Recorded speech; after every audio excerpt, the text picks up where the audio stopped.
안녕하세요. 13인차 보험설계사 위키보험의 설팀장입니다. 오늘은 보험 설계를 알아보시는 분들을 위해서 총 11개 회사의 상품을 비교해보고 그 중에서 가성비 좋은 회사의 보험 설계안을 공개해 드리도록 하겠습니다. 그 전에 어떤 보험이 필수적인지 불필요한지 아는 게 중요한데요. 모든 특약을 다 가입하면 좋겠지만 보험료가 부담될 수 있고 유지할 수 없는 보험이라면 고객 입장에서는 손해이기 때문입니다. 지금 이 영상을 보시는 구독자분들께서는 감기나 사소한 질병을 보장받기 위해서 보험을 가입하시는 건 아니겠죠. 즉 우리가 보험을 가입하는 이유는 큰 질병이 걸렸을 때 경제적인 위험, 의료비, 생활자금을 확보하기 위한 목적이 크다고 할 수 있겠습니다. 우선 필수 특약은 발병률이 높고 발생하면 경제적 위험이 큰 질병에 대비할 수 있는 보장, 최소 비용으로 최대 보장을 받을 수 있는 보장이 중요하다 하겠습니다. 불필요한 특약은 발병률이 낮고 경제적 위험도 낮은 질병이며 이는 실손 의료비에서 보상이 대부분 가능합니다. 또한 보장 대비 보험료가 높은 특약들, 예를 들면 입원 일당 등을 들 수가 있습니다. 보험가입의 우선순위를 보면 첫째, 실손 의료비입니다. 이는 내가 지출한 병원비에서 본인 부담금을 제외하고 지급받는 보험이죠. 둘째, 암 내 심장을 보장하는 3대 진단비입니다. 일반암, 유사암, 뇌혈관 질환, 허혈성 심장 질환 진단비 위주로 구성을 하는 게 좋습니다. 세 번째, 수술비입니다. 진단비가 우선이지만 진단비는 대부분 1회 지급이니 보험가입 여력이 된다면 매회 지급되는 수술비 보장을 고려해 볼 수 있습니다.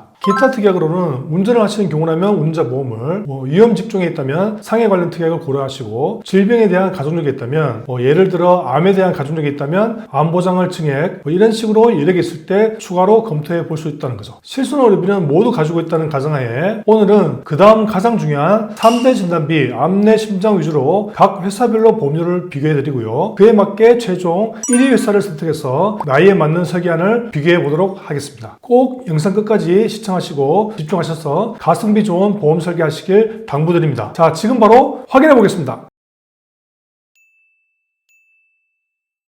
뒤에 보시는 자료 화면이 11개 회사 3대 진단비를 비교한 내용입니다. 일반암, 유사암, 뇌혈관 질환, 허혈성 심장 질환 진단비 각각 1천만 원을 100세 만기 20년 납 기준으로 정리한 단가표이고요. 크게 남녀별로 비교해 드린 후 마지막에 대부분 많이들 선호하시는 20년 납 90세 만기로 암 진단비를 1천만 원이 아닌 5천만 원으로 뇌혈관 질환, 허혈성 심장 질환 진단비도 각각 2천만 원으로 증액했을 때 보험료가 가장 저렴한 회사와 높은 회사도 비교해 보겠습니다. 50세 남자를 비교해 보면 K사가 29,320원으로 가장 저렴하고 D사가 53,820원으로 가장 비쌉니다. 거의 보험료가 1.8배 차이가 나네요. 어쨌든 진단비 1천만 원 기준으로 1위에서 5위까지 대략 2, 4만원대 초반의 보험료를 형성하고 있으니 이 영상을 보시는 여러분들도 대략 3대 진단비가 이 정도가 되겠구나라는 기준을 삼으시고 알아보시면 좋을 것 같습니다. 이제 50세 이자를 동일 조건에서 비교해 보겠습니다. K사가 22,390원으로 가장 저렴하고 D사가 41,280원으로 가장 비쌉니다. 그럼 50세 남자이자 가장 많이 선호하시는 90세 만기 20년 기준으로 암 진단비 5천만원, 유사암 1천만원, 뇌혈관 질환, 허혈성 심장 질환 진단비 각각 2천만원 했을 때 보험료가 가장 저렴한 회사와 높은 회사를 비교해 보겠습니다. 먼저 50세 남자입니다. K사가 86,760원, D사가 114,970원입니다.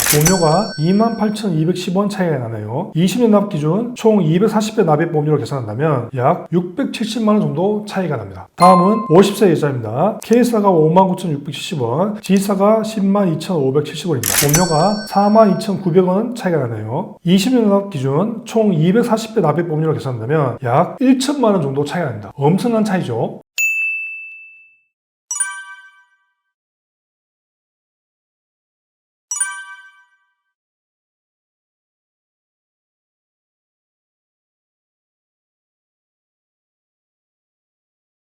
즉 어떤 회사의 상품을 선택하느냐에 따라 동일 보장 대비 보험료가 많이 차이 날 수 있다는 것을 아시면 좋겠고요. 참고로 수술비는 진단비보다 보험료가 높지 않으니 혹시 수술비와 같이 구성을 원하신다 문의 주실 때 별도의 말씀을 주시면 됩니다. 제가 왜 전체 회사의 순위를 같이 보여드리냐면은 과거에 아파서 병원에 다녀오시거나 보험금 청구 이력이 있으면 이러한 병력으로 인해 보험가입이 제한되거나 부담보가 걸릴 수 있습니다. 예를 들면 머리가 아파서 MRI 검사를 했다, 건강검진에서 용종 제거한 이력이 있다, 있다. 이렇게 되면 일정 기한 가입 제한이나 보상하지 않는 조건, 즉 부담보가 걸릴 수 있다는 거죠. 그런데 보험사마다 이러한 제약 조건이 모두 다를 수 있다는 겁니다. 병력에 따라 다르겠지만 부담보가 안 내려지는 경우도 있고 부담보라고 결론이 나더라도 1년이냐 5년이냐 정기간이냐 이런 차이점이 있다는 겁니다. 그래서 혹시나 1순위 회사에 가입이 어려울 때 2, 3순위를 차선책으로 선택하시라는 겁니다. 어떤 말씀 드리는지 잘 아시겠죠? 어떤가요? 어떤 상품을 선택하느냐에 따라 20년납, 장기납으로 본다면 보험료가 제법 차이가 많이 나죠. 그래서 저희 위키보험 채널처럼 비교 전문가에게 문의 주시면 신속 정확하게 그달의 가성비 좋은 상품을 추천받으실 수 있습니다. 영상 보시다가 잘 이해가 안 되시거나 궁금하신 점은 아래 제목에 더보기나 댓글에 카톡 링크에서 문의 주시면 되고요. 또는 카톡에서 위키보험이라 검색하시고 친구 추가하시고 문의 주시면 됩니다. 그럼 끝까지 시청해 주셔서 감사합니다. 본 광고는 광고 심의 기준을 준수하였으며 유효기간은 심의일로부터 1년입니다.